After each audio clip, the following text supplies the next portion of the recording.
you created what is now the fastest growing men's jewellery brand in the world, CRAFTD. First year did 1.6 million, lockdown 2020, we did 11, durable jewellery. No one had ever done that before, not even like the legacy, like the big boys. The truth is that you need an internal team. You can have multiple businesses running, but you need a team. I was essentially the CEO of all the businesses, and that's impossible, I think. I started CRAFTD when I was 32. People say build your new 20s and build your 20s. It's like, you don't need to build your new 20s, just slow it down. I fell out with the person we brought on as CEO. Interesting. The guy turned to me and said, I don't like you and I don't like the way you work. And I was like, what? I'd go on holiday and he'd write a big long email about why everything that I do in the business is wrong. And I was just like, wow, I fucking hate this guy. And there was one time I did put my head on the table and just said to my wife, I'm like, I'm done, because it just wasn't working.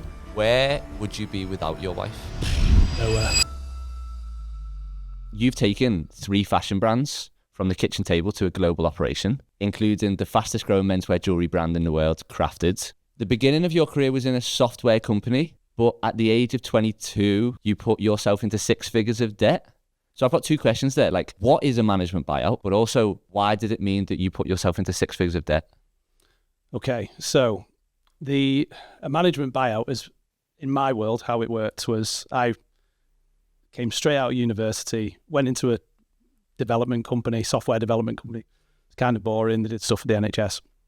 But they had this little division as part of the big company. So think of it as like a marketing department. And that just did kind of websites, e-commerce websites, no customer support, things like that. So let's say the company turnover might have been 3 million. This was like, say, 500 grand, something like that. It was like just a component. So we said, we're all leaving to start our own marketing company, which was true. And the company said to us, that fucks us up. So do you want to buy it? So we were like, oh shit. Yeah. How does that work? So then obviously they have to research it, go and then work it out. But to then buy it, we obviously needed to lend the money. So we lent, I think it was about 120,000. We used that as leverage to the bank. The bank then gave us the rest. But then we had the capital. But I then come up with the idea of actually, let's not pay them all up front. Let's pay them in parts. So what was interesting about this kind of division is it had about 20,000 a month of contractual income. So every month we'd get paid 20 grand over like hosting contracts or support or whatever. And we said, we'll pay you 50 grand a month. So we received 20, we had the money in the bank, but then it also gave us time to then build up the company as well. So we ended up building, like we went into online marketing, so we got contracts and things like that. And then we built it up. So it was more than that 50 grand. So in a way we ended up getting it to pay for itself. Okay. Does that make sense? Yeah. So in my world, management buyout was buying a component of the business, but having to go to the bank to get the cash to do that. So why would you choose to put yourself in all that debt when you could have just started your own company? Because it was hitting the ground running. So we literally had a client base, hundreds of clients, and there was obviously a value to that. So I guess it's a bit like if you were going to buy a house, you buy the asset, you then do it up, and the house gets more valuable. So we had the asset. We could then add more clients to it and then make it more valuable. Creating an agency, is it a myth that you have to have a big team to turn over lots of money? A lot of people will be listening to this podcast now thinking like, I want to grow the biggest team. I want all these people to work for me, because I knew that was exactly how I felt when I was growing my business. How have you figured moving from an agency that had loads of people to now the team you run for your brands? So young Danny at 22 had an ego. So I think there's a big part of this. In my 20s, and I'm sure a lot of people as well have an ego. In my 30s, less of an ego through different life experiences and stuff like that. But in my 20s, the ego was have a big company, employ loads of people, because someone would say, how big's your company? And you go, I've got 100 people. They wouldn't ask, you'd go, turnover was one thing, but it was actually, your company was only big if you had a lot of people. So I was like, right, so let's build the biggest company we possibly can. The reality of that was after about 20 people, you start to get certain layers. So we'd have like an operational layer, and then we'd have a board layer, and then we'd have maybe shareholders and stuff like that. But at the very end, I think it was 105. And I'd go into work and somebody would walk past me and I wouldn't recognize them and they wouldn't know who I was. I was like, hi, I'm Danny. Like, I'm one of the founders of the company. Like, oh, right, okay. So-and-so hired me. And I just thought, wow, this culture's dead. And that was, and I'm sure people can nail a culture with 100 people, but for me and my company, it just wasn't right. And that was one of the reasons I really, really hated having a large team, There was always somebody off sick. There was always a problem. There was always an argument with someone who'd done this. There was a client that didn't like this, and there was just loads of stuff. It was all kind of just not for me. Did you ever manage to get like a hold of the company culture with it being that big, or were you like, this is just out of my control now? We tried a few things, company updates, things like that, but it was always kind of compartmentalized. It was like, sort of departmentalized. It was marketing team would all get on, they'd go out for dinner together. Development team, they'd go out for dinner together. And it was always like that and that. And then you'd get internal politics like, oh, they've had 2 days off for whatever marketing break. Whereas I'm sat here slaving away doing this all day. And I just, it was, like I say, I'm sure people have done it successfully, but for me and just kind of my personality and what I wanted in my 30s, I just didn't want I wanted a small and mighty company, because I've seen people do it. Whilst I was at the agency, I saw other companies doing it, less people, bigger turnovers. So I was like, actually, yeah, so less stress, potentially, but bigger turnovers and things like that. There's got to be a better way, was my thinking. So your LinkedIn bio says, I resigned from my own company, don't ask. So like, I think you know what's coming. Fuck, I forgot this is still on there. Why did you resign? I fell out with the person we brought on as CEO. Interesting, because a lot of brands, when they get to a certain level, like Adanola have just done it, hired a CEO. Yeah. Gymshark did it, they hired a CEO. Represent have done it, they've hired a CEO. They've all been super, super successful with doing that. But when you hired your CEO, it wasn't a successful story? No. I think there's so much value in there. What can you tell us why? Yes, I can. How it went was I started the company with my brother-in-law, a guy called Graham, and we started it 8 years to the event where I left. I'll get the dates right. I can't remember the exact dates, but yeah, I was there for 8 years.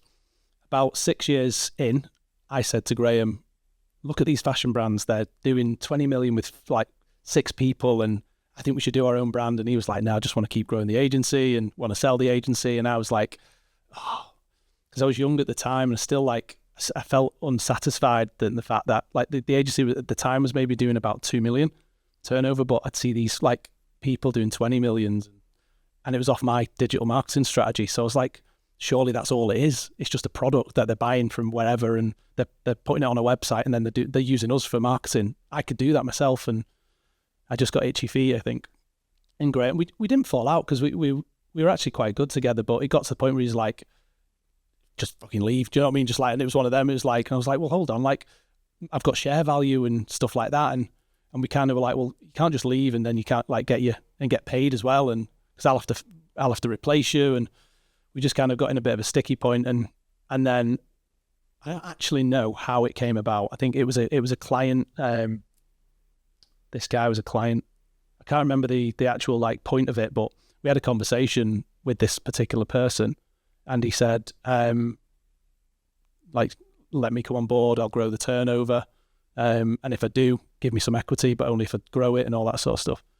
And in fairness to the guy, he did do that. He came and he kind of sat in the middle of me and Gray. Me and Gray then got like a new kind of burst of energy. I was revitalized. I felt like he brought a little bit of kind of a corporate structure to us, and like just different things of the business that haven't been there before, like proper contracts and stuff like that. And the business grew, so it grew to 4 million. But there was kind of 2 checkpoints.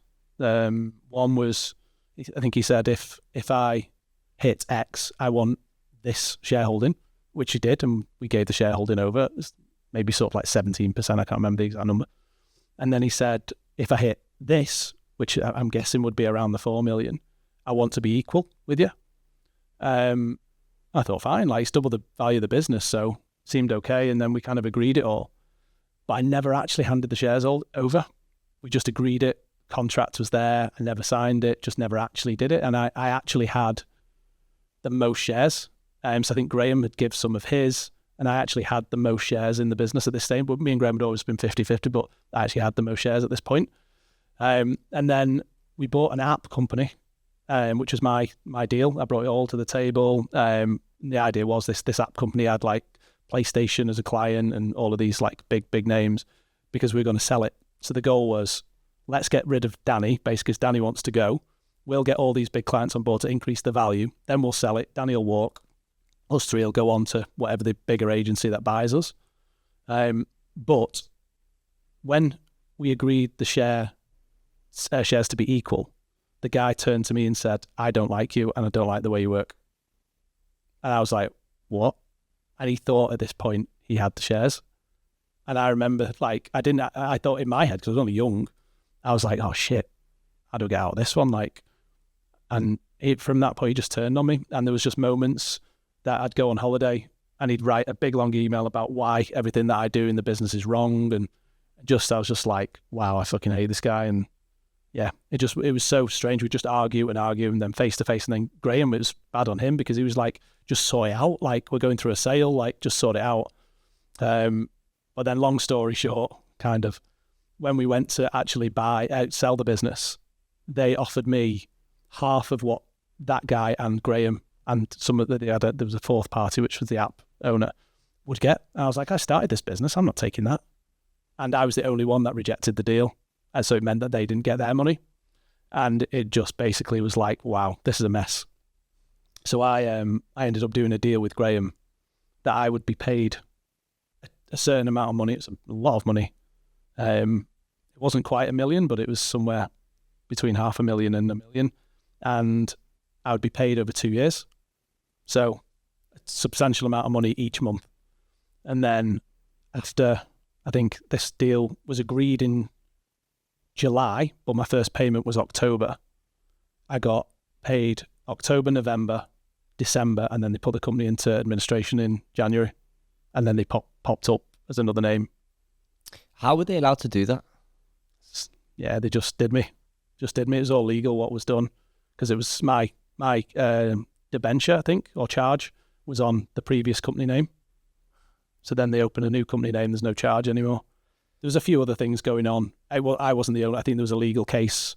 I can't be, what they did. They knew what they were doing. I know about that, but like there was other things causing major stress to the business, which I think was a reason that they did that anyway. But how could you have stopped that, or was it naivety? Was it you didn't have any experience in that, or was it like a thing that you could just not have stopped? Like their plan was just too good for you to overcome. I should have. So thinking about it now, how I would have done it, I would have got paid up front more. That's the easy way to do it. I would have asked them to get a loan from a bank to pay me. Yeah. So charges with the bank, not me, because I basically bankrolled the payout. And yeah, I just would have got more protection.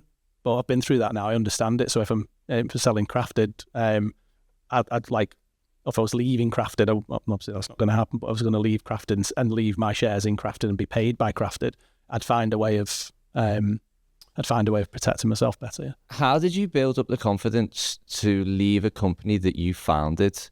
Like, was it more of like felt like you got pushed out, or did you want to leave and you felt this was the best way of doing it?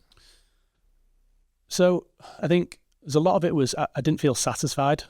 I felt I had a few people said it to me as well. They're like, I can tell you're not totally happy or satisfied with where you are, because I was earning good money, but I wasn't like millions. I think that's what I wanted. I kind of saw I felt I'd kind of done my bit in the agency. I'd learned a lot. I'd seen other people do fantastic, some like clients who are friends now, and I just felt there was more to it. I don't know. There was something, I could feel it. It's hard to describe, because I could tell I was like reading. I'd go on holiday and I'd be reading like startup books and stuff like that. I was like, the fire was out basically, but there was fire for something else. Because a lot of people would say, like, trying to leave a company that you founded that you would have like so much love for, like that must be such a hard decision. I think I wasn't in love with it anymore. I think that's the point. So like I was at the start, but there was no love there anymore. And then you said you were seeing all these other brands and your friends doing so well. A lot of people will say that like comparison's the thief of joy. Like the quote, comparison the thief of joy is very well known for a lot of reasons. Like people look on Instagram, they'll see pictures of skinny girls, guys with six packs.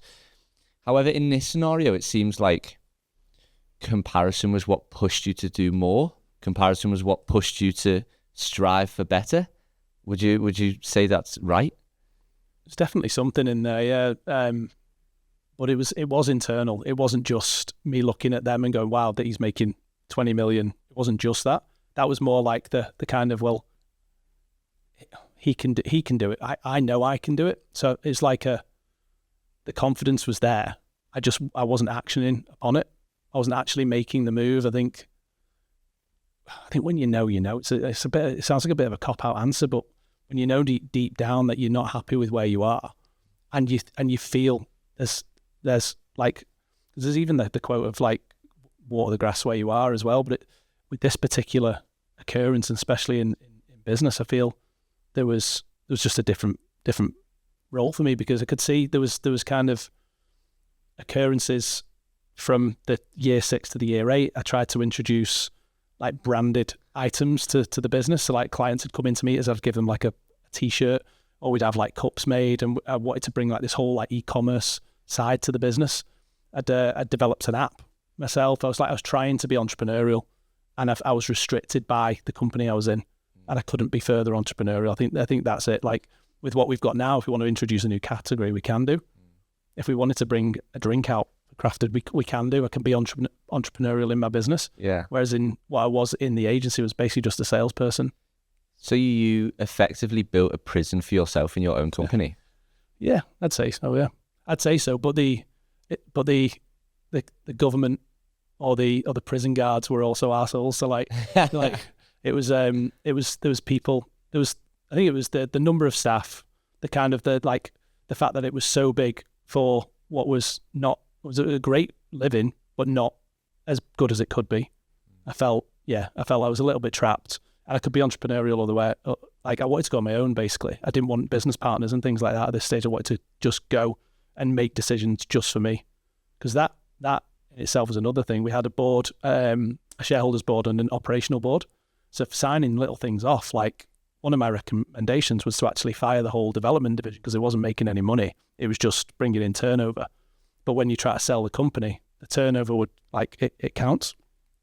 But it was a headache. We'd sell a 250 grand website and make no money. It's stupid.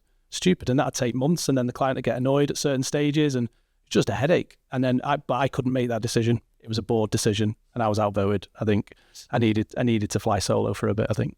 So you left the agency and you started your first brand, Circular? Yes. For people who don't know what Circular is, what is it? Is or was. Because there's two sides to it, isn't there? You started as something, and now it's not recognizable to what it is. So do you want to quickly talk through the transition of what it was and how it became what it is now?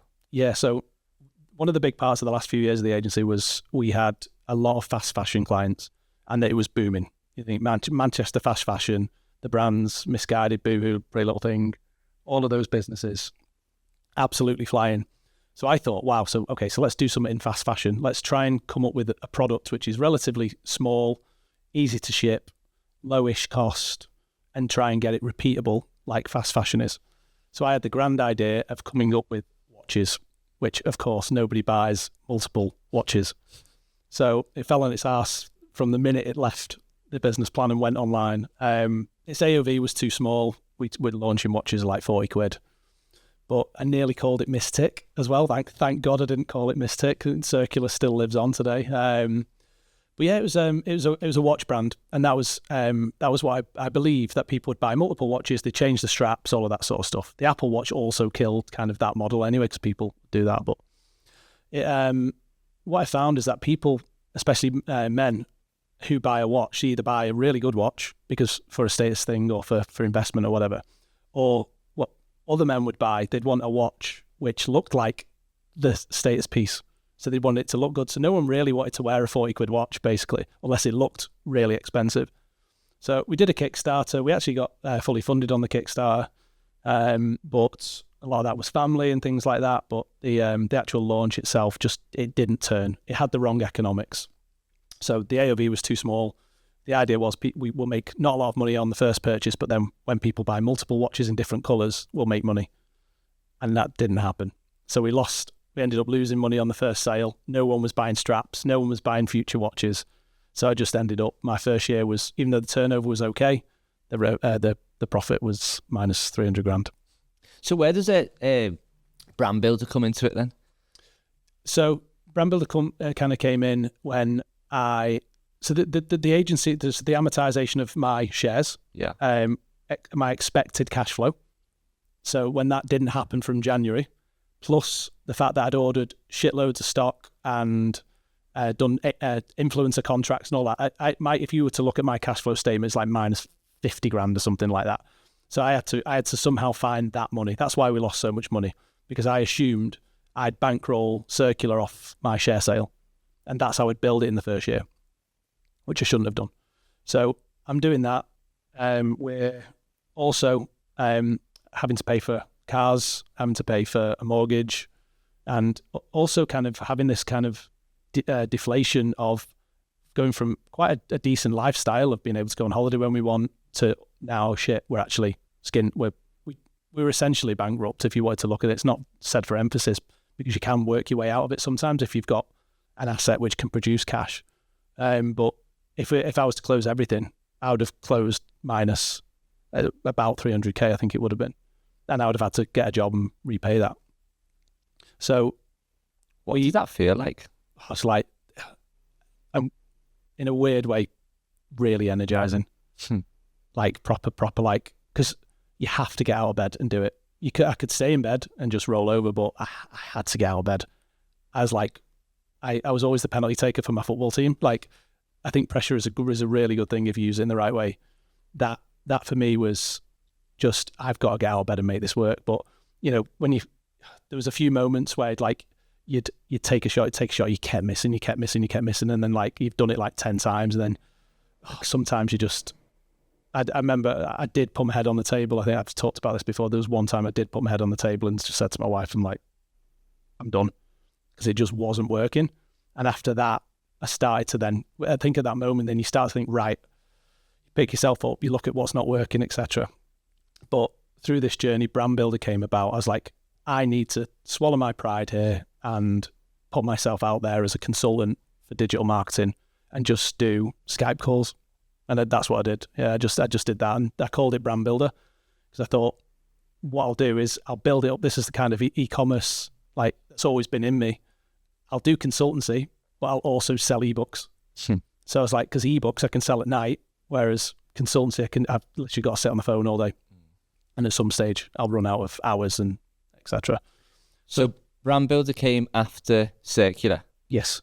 Okay, and then you were doing these consultancy courses, you were doing ebooks, but from what I was reading about you, is like you wanted more. It was like it wasn't fulfilling you at all. From what you've talked about in this conversation as well, it seems like you're a go-getter. You wanted just a lot more from life, and it happened. The moment kind of happened when you were on holiday for your mother-in-law's birthday. Oh yeah, and your wife came up with an idea that she wanted to make and sell sustainable jewellery inspired by turtles. Yeah, it's quite niche. Yeah, so we basically, so Circular, Brand Builder, I'm doing the consultancy, that's bringing in money for the mortgage. And then at this point, it was my mum's 60th in the October where we had the money before. So your mum's, not your mum-in-law's? My mum. Your mum's birthday. My mum. So we had the money. We paid for an all-inclusive in the October, which was in the March of the following year, which is in that period where we've got zero. So we go to Mexico. Thank God it was already paid for, all inclusive, all that sort of stuff. So we go Mexico and we are miserable. My mum and dad are like, "Why are you so miserable?" I'm like, "Nothing's fine," like, because I just didn't want to worry him, especially on a birthday. Did say a word. But every day that we weren't together, me and Amy would go to the beach and like, what the fuck are we gonna do? Like, how are we gonna do? How are we gonna fix this? So I was doing the consultancy. I was even doing it on the holiday. I was just doing little calls on there, and I'd get maybe 250 quid, something like that, for a call. And then Amy came up with the idea as a picture. She was looking out at the sea, saw sea turtles, and was like, what if we did a jewellery brand, which was really, really cheap? Because that was like one of the issues we had with Circular was people not buying it. So jewellery, they do. So what if it's really cheap? People buy multiple things. So it'd be like pendants, it'd be bracelets, anklets, all of that sort of stuff, all matching. But we did it where there was no Facebook ads because Facebook was a big culprit of Circular, like the cost per acquisition was too high. And we just tried to sell it off, say, influencers talking about it, but we did it in a niche. And she's always kind of been into like the eco side of things and sustainability and things. Em has always been into that. So we kind of just thought, well, let's marry the two up. Let's do a charity-based jewellery brand, which saves sea turtles, but it's ocean themed. It's really niche, but you put that on a Facebook ad. Wow, there's an audience that it connects with. But we left Mexico, a bit more energy. We came back and I actually decided to record. This is probably the only time I've really done kind of personal brand stuff. I recorded a lot of things. So annoyingly, it was on Snapchat and I haven't got the history of it. There's bits, some like social media and Instagram, YouTube, whatever. But I recorded building the brand and that picked up a lot of my following. So a lot of people then followed me, learned about it, but it actually sold more consultancy for me. And then in the kind of meantime, Honu was doing okay. It's probably doing about $5,000 a month, but it was profit in that. And that enabled Amy not to work because she was earning probably more than the average UK wage from a very small $5,000 a month e-commerce business. It stopped her having to get a job. I was doing consultancy and things were just starting to move again. So like, what is it like working with your wife? It depends on your wife. My wife's brilliant with all. She's dead supportive. She's great on the product side, which I'm not that great on. I'm okay on it in terms of like trends, but in terms of the product itself, she's really good. So with all the split, I was marketing, I was operations. She would do the whole like customer piece, so customer support, product, design, creative, all that sort of stuff. And that's where the dynamics work. So I think you have to have supportive skills, but you're right, in terms of working with your wife, you talk about it at dinner, you talk about it on holiday, you've got to stop yourself. You've got to, so in my world, it's going out for dinner and having a few drinks so that we're talking about the food and the wine instead of the business. But yeah, it's your life, isn't it? So it sounds like from the beginning of doing the management buyout to running the agency, to leaving the agency, to doing your consultancy, to then doing Honu, like your wife was a big part of it all along the way. Where would you be without your wife? Nowhere. She's just pure support. Yeah, she's the one. Like she's pure support. Because you think if someone has like an issue with anything, it also affects the nearest person to them. So like if something happens like with her and she wants to talk about it, I've got to be good for her. But then if I go away, I'm like, fucking hell, that is bad. What's happened? Do you know what I mean? Like, it's affected me. Whereas you think all of this thing that I'm going through, but then like I'm always bringing her through it because like she had her own job and stuff like that, but I might have earned more money at the time. And now she's the breadwinner at this point. She's got now loads of pressure. I've given her that pressure. But although she will never admit that she's good with pressure, she's been great with pressure. I think you need somebody. But you know, we're against the odds. We met when we were 18. I've been through uni, multiple like lads and girls holidays, and you know we've remained throughout the thing. So I think, yeah, corny, but it's a bit of a love story. Do you know what I mean? Yeah. Crafted. Yes. So in 2018, you created what is now the fastest growing men's jewelry brand in the world. So tell me how you would describe Crafted. A golden egg, a golden goose from the minute.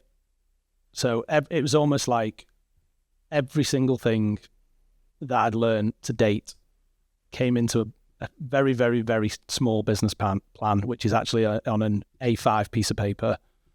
Everything came together.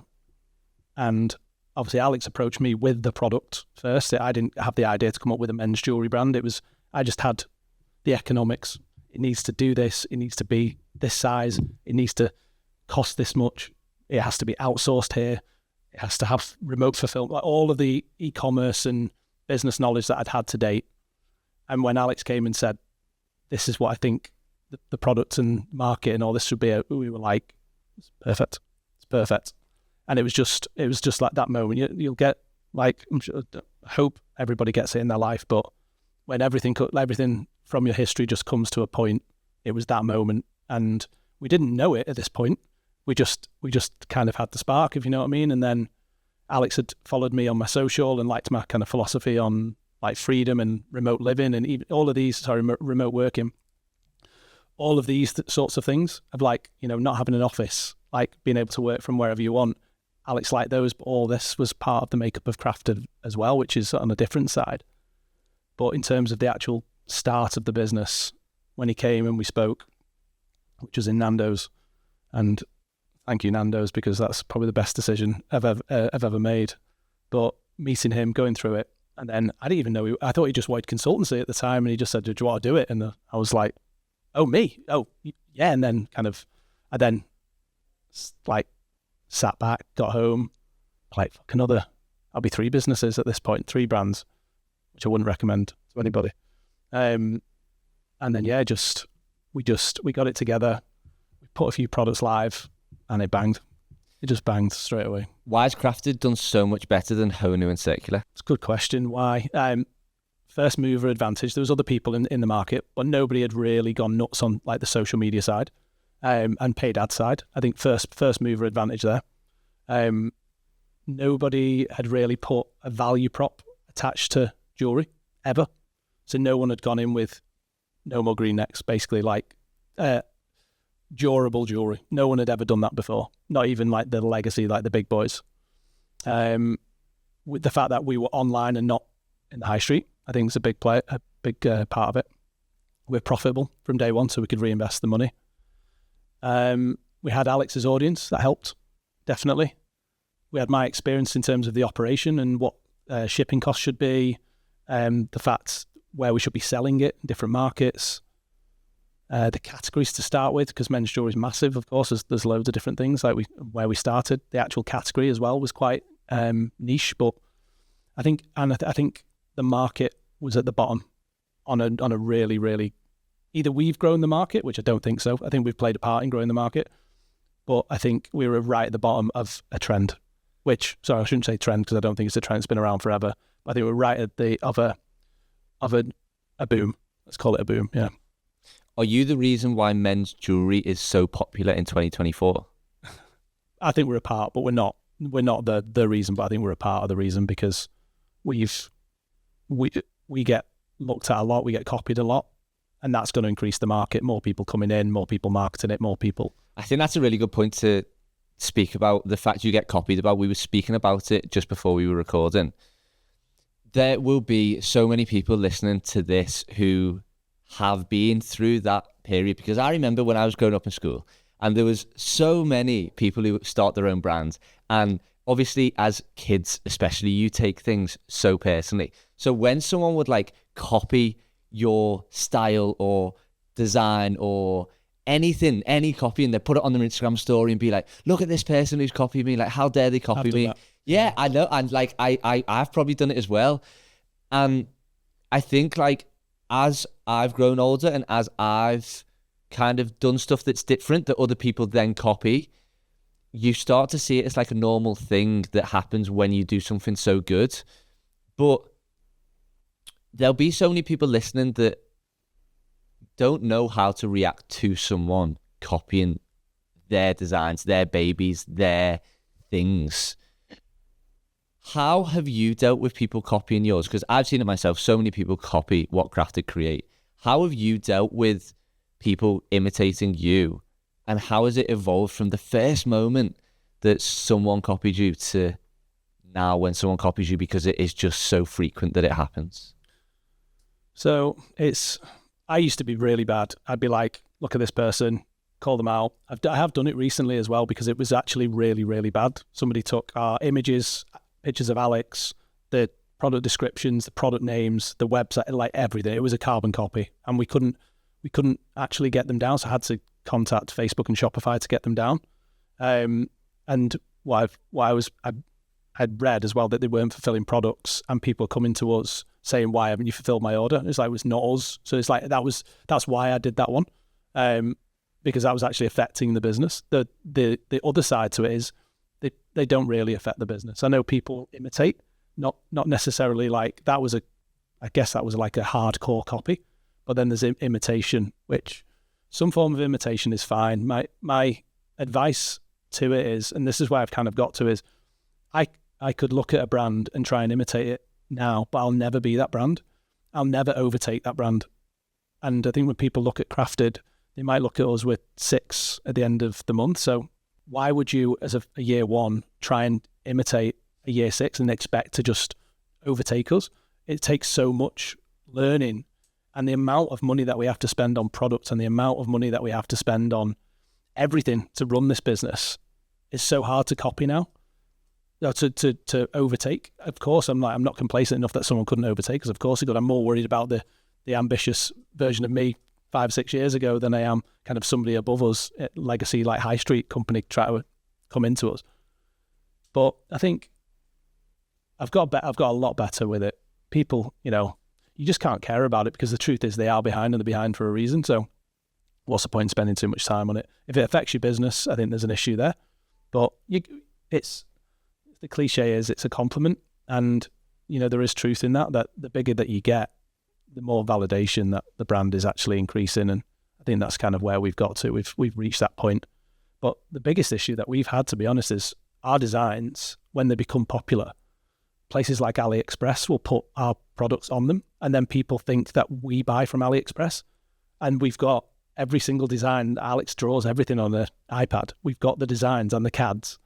So we try and take them down from AliExpress, but then we, on our Facebook ads, it's like just cheap drop shippers. And we're like, well, no, the drop shipping company have copied us. But then that develops further competitors for us. So I guess it's a tax on success. As someone with no experience in fashion, how did you have the audacity to think that you could create a successful company in that industry? A cheeky bastard. I think I wouldn't say I've had zero experience. I've had some. I'm not by any means in the fashion space as some people are. I've always admired it, and I've always been some way involved in it. So my clients, you could say I was involved in there because I need to understand the audiences and things like that. But in terms of, my typical fashion will be I like my Italian sort of stuff, but it's not like trend based stuff which you see some of the amazing brands that are growing at the moment. But yeah, I think my kind of role in all of this is the operator. So I am the person responsible for making the products sell. So Alex will make the products, and the product is absolutely everything. The product's turd, it's not going to work no matter what we do. And that's where recently I was talking about the first few years we were a marketing company. So we had some products and we had to market the shit out of them to grow. We've kind of reached the point now that we're not a marketing company anymore. We're a product company. Do you think you get to that point when you have so many returning customers? Yes, but we're still heavy new customer. So yes, our returning customer revenue each year is growing, which it has to, because that's our kind of what we class like free revenue. It's email and social. But new customers are still a big part of the business. If you turn off the tap on new customers, you could be going backwards. What our strategy is always I don't know if you remember something that Porsche put out about their advertising, that they would advertise in, say, one of these magazines, but they would be targeting, say, a 20-year-old, knowing that when they get to 35 and they could afford a Porsche, then I know a lot of 20 and 25-year-olds can afford a Porsche now, but that strategy was they wanted to do things because they wanted to always make sure that they had a future audience. Mm-hmm. And this is something that we're taking quite seriously at the moment, because people that know Crafted from the year we launched, we're 6 years old. What about the people? How do they've grown up with Crafted? So how do we make sure that we're still relevant to people in 10 years' time, to new people and people coming into the market? I think it's quite key for us. How big is Crafted's team? 15. And how much revenue are you going to do this year? 30. That's a lot of revenue per person. That's a lot of revenue per person. How do you operate on such a small team, turning over so much money? We don't hire for specific things. Everything is simplified. Like a few books that I've read, 80-20 rule, Simplify, Essentialism. There's even the 4-hour work week. A lot of these books have kind of played a big part in how I wanted the company to be set up. Mainly for mental health, stress, fun. A lot of my view on work is not all in or every day, weekends. I know some people, this guy on here who's obviously very admirable, George Heaton, he talks about 7-day work. We're like, if you working 7 days, and his energy is incredible and his business is doing like phenomenal. I get that. But at some stage, you have to decide what company do you want to be. Like, Represent could be a billion dollar company or pound company. Do I want that? And for me, I'm happy where I am, growing every year, obviously making good money, but everybody makes good money in the business. The stress levels are so low. People can work from wherever they want. They can go and work from abroad. They can walk the dog in the morning, go to the gym. It's all to do with the results. And that's a company. I'm happy with that company.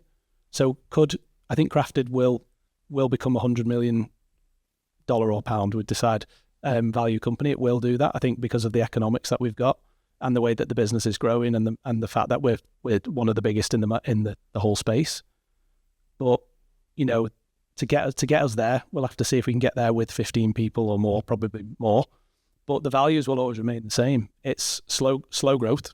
It's a whole slow pace. Our growth has actually been quite good this year, but nothing stressful. Like, if you speak to any of the team, there's parts, say Black Friday's like stressful, but most of it is quite calm, and some would probably call it boring, but we like it that way. So when you're looking to hire someone for CRAFTD, yeah, what type of person are you looking for? So this is a very, very, it's been very interesting for me, this actually. So in previous businesses, I've hired kind of corporate, like work ethic's the wrong thing to, it's like corporate people which are like total specialists in a particular area. And they're like, they would get in at 8. They would like make sure they're the hardest working, all that sort of stuff. And it was almost bollocks, actually. It was just bollocks, because at some stage, that person is just not working. They'll be doing online gambling, whatever they're doing. Like, do you know what I mean? Like looking at BBC website, but they're in the office, they're busy, and they're like, busy fools. Yeah, they're the G, because they're in the office and they're like, yeah, I'm in first, last, all that sort of stuff. And I used to think that was brilliant. Be like, yeah, look at the work, it's amazing. Whereas now, we want people that fit in the culture. So are you results driven? Number one has to be results driven. So if you're a paid media person, an email person, a customer support person, you've got to want to achieve a result. So let's take customer support as an example. Say we get 1,000 tickets on a Monday. You're going to want to try and get that down as much as you can, because that's what you're obsessed with doing that, and you want to do it well. If that person gets the tickets from 1,000 to 0 in 2 hours, go and sin, son. Like that is the result that matters. It's not the time that you were in the office, because I'm sure there's other things you could do, but really, if someone's done that and they've done it well, that's a reward. Like that's your skill, and it's those types of people that we try and hire, so that because everybody's got a life outside of work, and work and life should be merged together. It shouldn't be one. It shouldn't be a thing where like you have to go to work and put on a persona, and then you go home and put on a persona. You can blur the lines, and you can achieve work-life balance.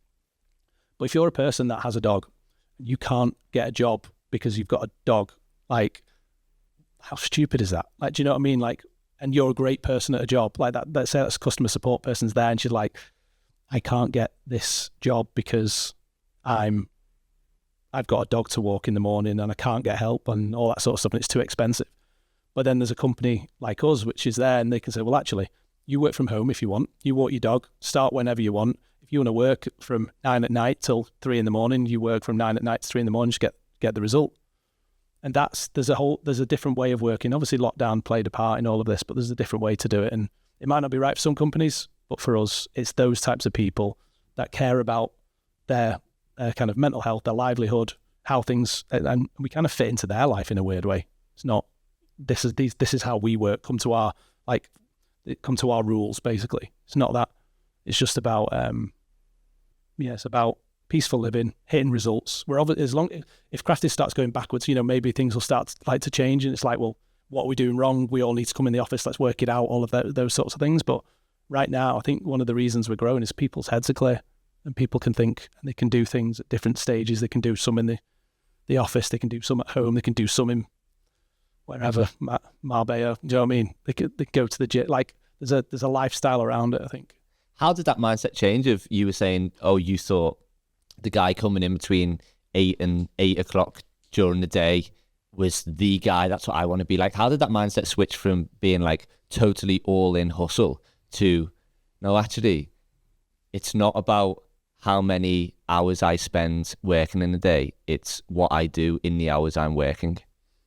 Again, I think it comes down to the type of company you want to be. Like if we wanted to get Crafted to $1 billion turnover, the company would be totally different. We would have to hire loads of people. We'd have to get different people in different countries.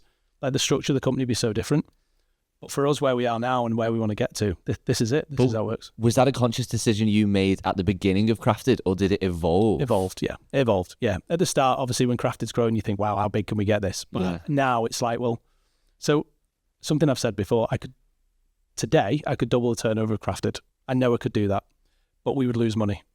And when you lose money, you need finance. And when you start to get finance, people start to question the business model. And at that point, you look at what is the value of the business then. Is it, we're doing 100 million but losing money? Is that good? Is that like old school D2C and certain valuations you could probably exit with that model? Right now, for us, we've taken no finance. It's all still owned by myself and Alex. We've got a great operational team, which has been since the start. You grew it just off retained profit? Yes. No finance? No finance. None. That's incredible. Yeah. And we will continue to do that model until our stock for Black Friday needs help. Yeah. When was that moment though that you thought, I do not want to put myself in the stress of going into debt, trying to maximize turnover. I am just happy building a $30 million company, which is no small revenue number. But how did you sacrifice knowing that you could get it to 100 million in revenue, but just being really content with staying and growing at the level and rate you are now? We'll get to 100 million, but we'll do it slower. And we're doing it at a controlled level. So as an example, for the first time this month, August, we've already done last year's August. So we'll be over 50%. So, and that's our biggest growth. Last month it was 40. I think we did 40% year on year in the month. And this year we're on 50. So this August on 50. So we'll end up like at some stage, we have a really nice luxury position of saying, actually, we should cool it here a little bit because it's going to be hard to beat in next year. And I like the way, obviously we could maximize, but then even September, we could move a launch, which we had planned for August, into September. So I think that's something which it's a super nice position to be in. Of course, we've built this, but if we just went for everything, we could have an amazing August, crap September. Like what it's all thinking about, how do we, like, because we could batter the customer, example, like 4 launches this month instead of 2 launches this month, two next month. And I think you start to get into a position, how do you actually do steady growth? Steady growth is discipline. Do you ever get the urge to be like, let's just go, or like, not act on it, but do you ever get the urge to be like, let's just go all in with it? Yeah. And how do you stop it? So Dan, who's kind of like my main, like me and him get on the most in terms of like the numbers side. I obviously got head of finance, but in terms of like sales forecasts, I'd be like, Dan, increase the spend. He's like, no, we can't. We said we're going to go efficiency. Let's make it efficiency. I'd be like, yeah, but we could just grow. And then next month I'd be like, we should do efficiency, Dan. What do you think? He's like, yeah, told you. Yeah. So I do have that personality where I'm like, market's hot, let's go. But then you've got to think of the bigger picture. You can't just do it all. Like it's make hay when sun's shining sort of thing. But there's a point, especially in what we do, because there's a little bits of seasonality, but not that much seasonality. If we go too hard in an area, it's going to make another quarter harder for us. And it's better for us to not batter our customer base. I think that's the main thing. So slow growth is sustained growth. Yeah, I think so. And you can profit. Like the big point is make a profit.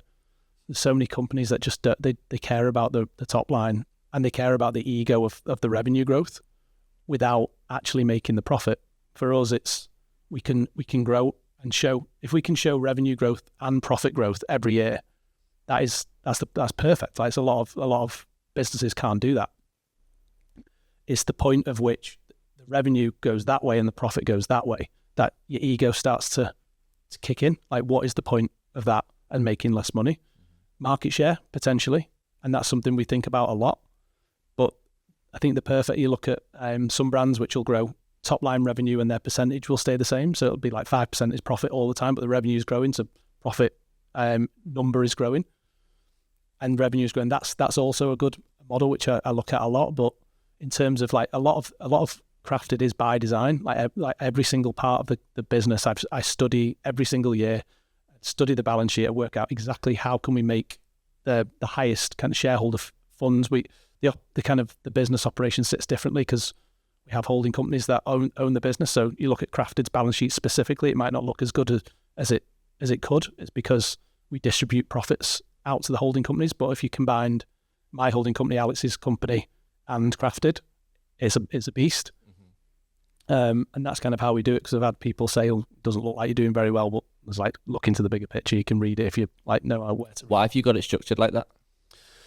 Because I was just advised to do it at the start, is because we could have done it personally, but I think as we grow and we look to maybe bring on a partner or sell some of Crafted in the future, we might do that. We wanted to make sure that the shareholder value was maximised.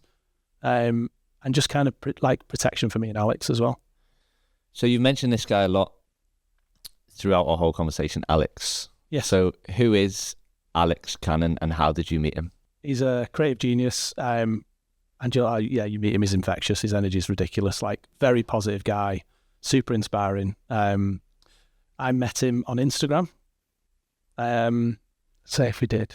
It's got to have been 2 years before we started Crafted, maybe a year. Somewhere in between. So we were just talking, but we were sharing, like, weirdly, we've known each other just from I don't know if you remember Instagram, but like the motivational quotes, and stuff like that. I've met a few people through those pages. Yeah, like Founder, don't you? Yeah, like stuff like that. So I'd like share stuff with him. We'd then like commit to like helping each other on morning routines, and there was definitely like a friendship there, but we never actually met. So the first time we met was actually when I said, Al, can I talk to you about something? Meet you in Liverpool, take you to Yo Sushi. Just got an idea. And I went to Cash Point, got 500 quid out, and then sat down. I was like, mate, I know you charge a lot more for an Instagram post, but I want you to promote Circular. I know you charge more, but it's 500 quid cash. And he was like, sounds, like when it's cash in an envelope, it's hard. I feel like it's a bit harder to turn down. Anyway, he was like, yeah, sound all right. You seem like a nice guy, blah, blah, blah. Did a couple of Circular posts for me. And then we kind of just talked, and that was it. And then I can't remember what happened in between, but yeah, he obviously reached out and said, I've got an idea for a men's jewellery brand. Hear me out, blah, blah, blah. We talked about it in Nando's. And then from that point, I did everything, set the company up for us. And I'd actually packed the orders, Crafted's orders originally. Alex did customer support, and no, he didn't. I did customer support. Alex did the social media, product design, and then like helped with his network and stuff to get us out. But yeah, I remember I actually packed orders in a box room because Honu was there as well. But yeah, just in a box room in the Wirral. How would Alex Cannon describe you? How do you even do that without sounding like a big head? I believe he likes working with me because I handle the operation, everything to do with the operation. So he is amazing in his space with creative, and I don't go over saying, I don't like that video, Alex, can we change that video, take that video off Instagram, or these products, I don't like those products. He does that. I think he would describe me as reliable because he can rely on me to get what needs to get done. Positive, I think, as well. I think we're two quite positive people. None of us are miserable, not negative. And I think it's hard not to be the fun one. I'm quite fun as a person, but Al is just ridiculous. He's so fun and funny, and the personality is amazing. So I'd say, if I was to say describe me as funny, I'd probably think no, he's a bit boring because he's super fun. Do you know what I mean? That's a tough question. That's a tough one. I don't know. You'll ask him. So you've had companies in totaling, you've made over $100 million on Shopify. Yes. So we've mentioned a lot of different brands here, and I'm just trying to get it for the listener to kind of understand the structure. So we've Honu, Circular, Brand Builder, Crafted. So from what I get, it's Brand Builder is the holding company. It's changed a lot, yeah. Okay, so I think Brand Builder is the holding company. Then you got Honu, Crafted, and Circular below, and it's just a carbon copy of each structure of how you build and grow those companies that are underneath the holding company. Is that how it started, and is that how it is now? No. So it started, but yeah. So how's it changed? The truth is, Crafted got really big. That's the truth, yeah. You can't really hide from it. The business model was to... I used to think the business model was going to be a digital property developer. So I would buy and sell... I would start and sell e-commerce brands. Start them small, build them up, try and make £1 million. That was the idea, £1 million, couple of £1 million, and great. That's how it would work. So I set up a centralized function of accounting, marketing, customer support, that kind of encompassed most of it. And then we'd plug brands into it. So Circ, Honu, Crafted, and then Astalia we did an investment in. And the truth is, the team, that there's two sides to it. Like, we could do an extra 15 million on Crafted next year. I'm not going to do an extra 15 million in any startup. So at some stage I had to decide. There was a transition and it's been tough and all that sort of stuff, but like at some stage you've got to make a decision on what is right for the growth of the whole thing. So what actually happened was we had to start to give separate teams. So I would advise, you could say that the journey's been a success, but there's a bit in the middle that's been really difficult, especially for my mind, actually, because it's incredibly difficult to work on multiple brands. Incredibly difficult. Definitely more than two, because you have to flirt between them. And, I've still got shares in all of the brands, but it's difficult because, craft, you might think that, because this is the way I used to think, well, I've got time to play FIFA, so surely I should just do another business or another brand. But the truth is that time playing FIFA, you're reflecting and you're relaxing and you think, or whatever it is, going to the gym or whatever you're doing, you're taking time to actually reflect and letting your mind rest so that the subconscious can come forward and come up with a better decision for Crafted or whatever the business is. And I think that's probably the biggest lesson that I've had. I mean, we've got great business partners. Circular now, we own, I personally own 35%. We've got Vic, who's one of the sidemen, amazing guy, super brilliant business partner, incredibly good content creator, as you would expect from one of the sidemen. And, that's an investment more so than it is like I'm the guy driving forward. It needs its own team. I can advise. It's more advisory, I think, is the way to call it. But in terms of having a centralized team, if you've got something that's big, you can't rely on a centralized team. It's the same as an agency. You need its own team. So I think a lot of people will be struggling with that in terms of they would have heard you then saying running more than two brands is hard. I think running more than one brand is hard. Like you'd agree with that as well. How do you know when it's the right brand to go all in on? The numbers will tell you. I think if you've got 5, what's the one doing the most? Or what do you think's got the most potential? What's got the most competitive landscape? What's got the most opportunity for more unique products? I think you would really know if you had to choose. How long do you give it until though? Because there will be so many missed opportunities from so many entrepreneurs over the years that if they would have just waited another year, if they would have just waited another 6 months, but they moved on to the next thing because they thought that thing that they were working on wasn't working. How long do you leave it? It's on entrepreneurial gut, isn't it? Like Circular's lost so much money, but it's still here, and now it's profitable. Honu has been incredibly profitable, and now it's not. Well, now its revenue so much lower because of lockdown. It boomed, but then it came down again. So do you because it's been successful? And now it's not? Do you bin it or do you keep it there? I think it's down to your own intuition. I've read somewhere that you've been described as an efficient entrepreneur. Efficient. Makes me sound German or something. Efficient. Would you agree with the statement, and what do you think they mean by that? Probably my simplification ideologies, I think, is probably we don't do crazy shit.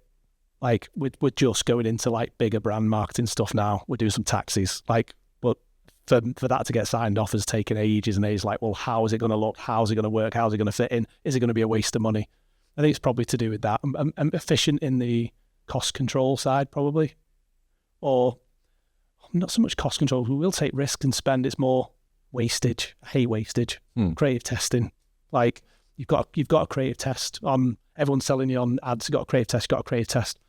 If you leave a creative test live, and you spend £100 a day on it, and you do 10 of them, it's £7,000. Like, what? Why not spend £5,000 on better creative and £2,000 on the test? I think it's more like it's understanding waste. And that's why I think we're profitable. An ethos you live by is building brands and living free. I think it would be really easy for someone to see you say that and be like, oh yeah, well, it's easy for him to say. Like, how does someone who's in that position, how can they live by that ethos, or how can they start on the journey to eventually living by that ethos? I think it starts from our Honu mentality, that you could look at it and for somebody, $5,000 a month, obviously take the costs off. Let's say after everything, $2,500 was probably where the profit pure profit. was. Yeah. $2,500 pure profit. And obviously that would take that as a wage or whatever. That would be an amazing wage. And you're living free at that point because you're working for yourself. You don't have to pack the orders if you don't want to. You can go for a drink or go for a pizza or whatever you want to do at any time. And I think it's that's the ethos that I started with that statement. So it doesn't mean a £30 million company where you're taking home £1 million a year. It like, you can do it on you can do it on any level. Yeah, I think it comes down to your values. What do you want? Have you just had a newborn and you want to stay at home more? Can you start a really small brand that does something to the help like that you're passionate about, which could be as simple as home cooked meals. It could be crocheting. It could be anything. But you want to stay at home with that baby and don't want to go back to work after your maternity is done. Or if you're a guy that loves golf and you're passionate about golf, you want to play golf all day and that's all you want to do, could you create a product around golf that earns you, say $30,000 a year, but you're actually playing golf every day? Is that person more free than the person that's making $200,000 a year but in an office all day and all night? I think it comes down to your values and what you want out of life. And for me, I just don't want to be restricted to a single place. I think when I'm restricted to a single place, it starts to get me, I don't feel I'm free anymore. And that started from my own agency. I think I felt I had to go because if I didn't go, I wasn't the workhorse that the other guys were and sat there while we all sit in our office and tend to work. And it comes down to your values. If someone's listening to this and has a fashion company or works within a fashion company and wants to encourage that culture on their team, where do you they would need to start? You've got to start with, nobody knows what the passion is until the work in something starts. It's like it's a dynamic thing.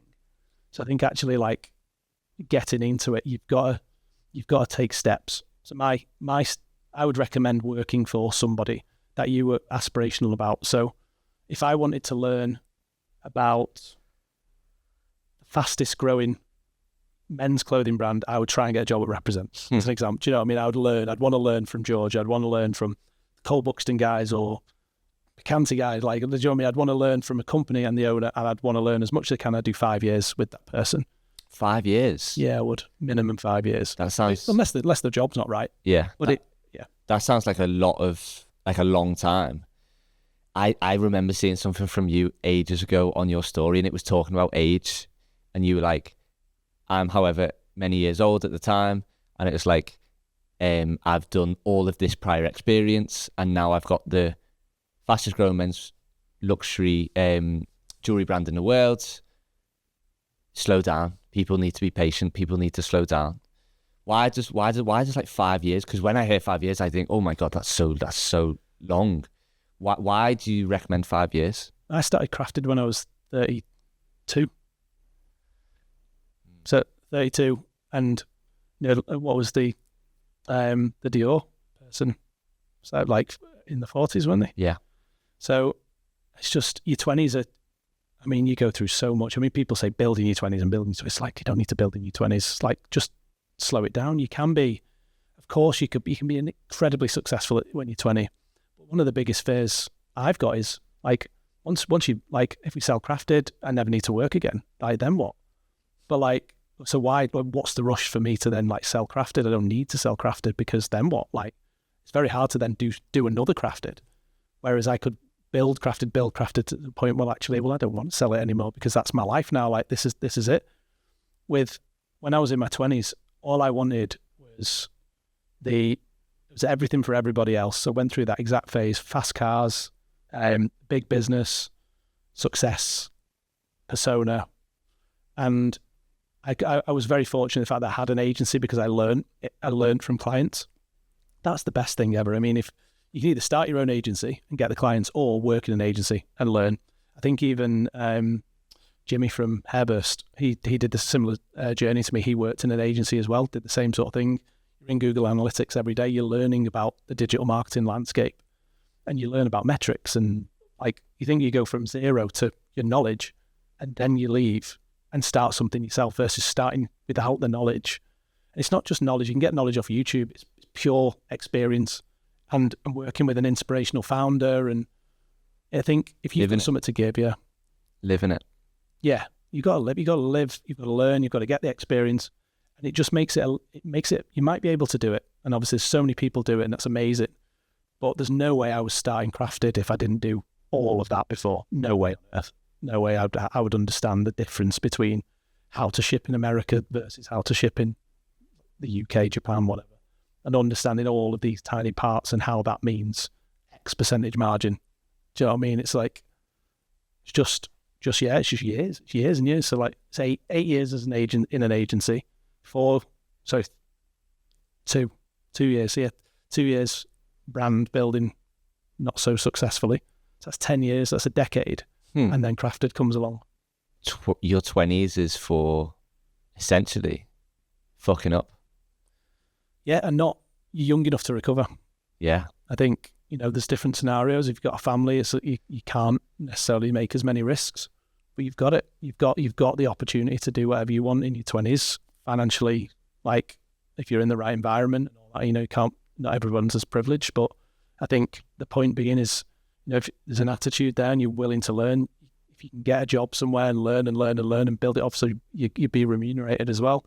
But the learning is the key thing to it. Learning, getting the experience.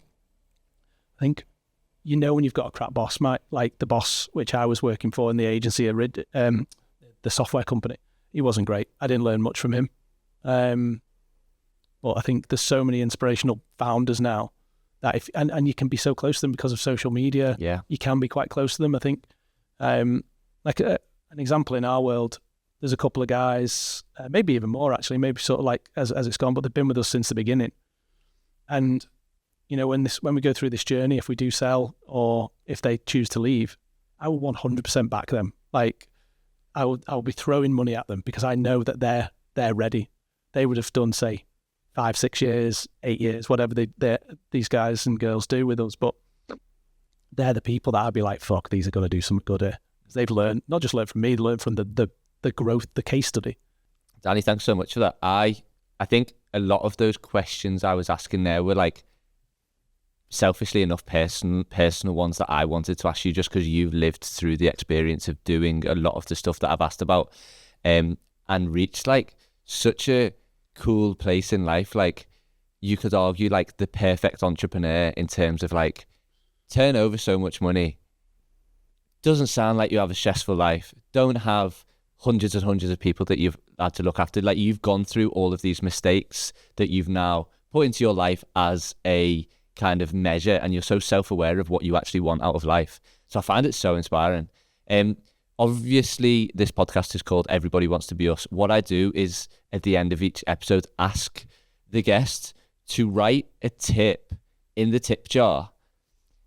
If people were listening to this, how could they be like you? So that's where we're going to end. But thanks so much for coming on, and I really, really, really appreciate your time. I loved it. Thank you. Really good.